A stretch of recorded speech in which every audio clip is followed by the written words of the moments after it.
Daphné Buisson, qui est la directrice générale de l'Orchestre symphonique de Laval depuis très peu de temps d'ailleurs, de même que le conseil d'administration, ont choisi de faire un cadeau pour le 40e anniversaire de l'Orchestre symphonique de Laval, en donnant le poste, en offrant le poste à un chef qui, moi, est toujours venu me chercher, Adam Johnson.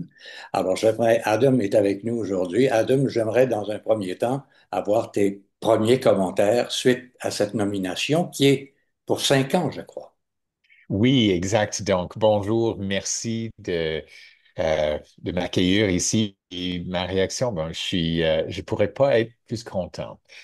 C'est vraiment une grande joie de pouvoir me rejoindre à l'équipe, aux musiciens et aux communautés lavallois. Je suis lavallois depuis 8 ans maintenant et donc de pouvoir, c'est toujours spécial quand on a l'opportunité de travailler régulièrement avec un orchestre, mais d'autant plus quand c'est l'orchestre de chez moi. Les gens ne connaissent pas beaucoup ton parcours, donc résumons. Tu as été chef invité en résidence à l'Orchestre symphonique de Montréal pendant quelques années. Aussi, tu as travaillé à d'autres orchestres à travers le pays et même aux États-Unis.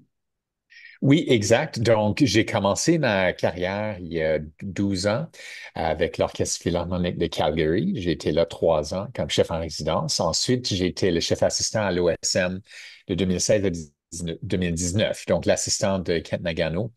Et j'ai fait beaucoup de projets avec eux et je continue d'ailleurs à travailler beaucoup avec l'OSM sur des projets divers. Depuis 2 ans, je suis directeur musical à Baton Rouge, en Louisiane, et aussi à Guelph, le Guelph Symphony Orchestra en Ontario, juste à côté de Toronto. Et donc, avec l'OSL, ça c'est le troisième orchestre maintenant. Mais chaque orchestre a une saison de 6 ou 7 concerts environ. Et le fait que l'OSL, je peux diriger pendant que je suis chez moi avec ma famille, ça rend l'horaire beaucoup plus facile à coordonner. Ouais, on est moins dans ses valises dans ces moments-là.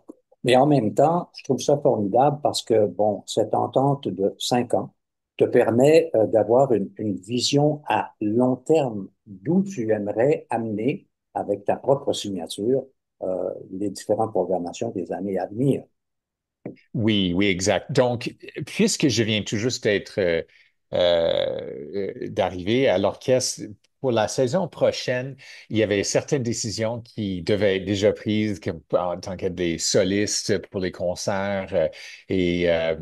On va aussi avoir un concert au mois d'août à la Place Belle qui va être annoncé sous peu. Donc, certains éléments de la programmation devaient être déjà établis parce qu'il faut, avec les horaires occupés des solistes et tout ça, il fallait assurer qu'on allait avoir au moins un squelette de notre saison.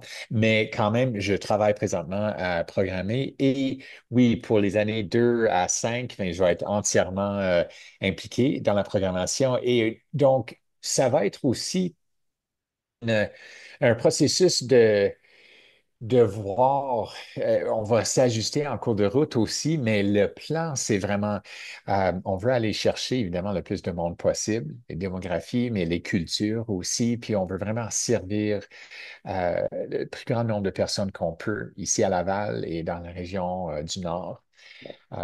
Donc, c'est aussi notre mission est axée autour des grandes œuvres du répertoire classique pour orchestre, mais j'ai aussi énormément d'expérience dans d'autres styles de musique on veut faire du populaire, on veut faire du jazz, on veut avoir des solistes vraiment de toutes les sortes aussi pour que les gens peuvent vivre des expériences très variées mais toujours d'une qualité extraordinaire et sortir de nos concerts ayant vécu une expérience profondément puissante et touchante. Je pense qu'on peut difficilement parler de l'Orchestre symphonique de Laval sans aborder la très grande qualité et les musiciens qui la composent. Il y a Mhm. un fond de permanence, mais il y a aussi des ajouts vraiment intéressants. Et je pense que les premières chaises qui déjà sont installées, si tu poursuis avec eux, ça donne aussi l'occasion de rencontrer des musiciens d'exception, comme je Oui. pense Antoine Bareil, entre autres, là, qui Oui, oui, absolument. La qualité des musiciens de l'orchestre est vraiment extraordinaire. Et aussi, il y a quelques postes à remplir dans l'orchestre aussi. On va avoir des auditions bientôt et donc euh, c'est vraiment une période de renouvellement et de continuer à bâtir sur la qualité qui est déjà là. Donc, c'est comme une idéal, une situation idéale où on a comme une tradition de qualité, on a un niveau extraordinaire déjà et ça peut seulement s'améliorer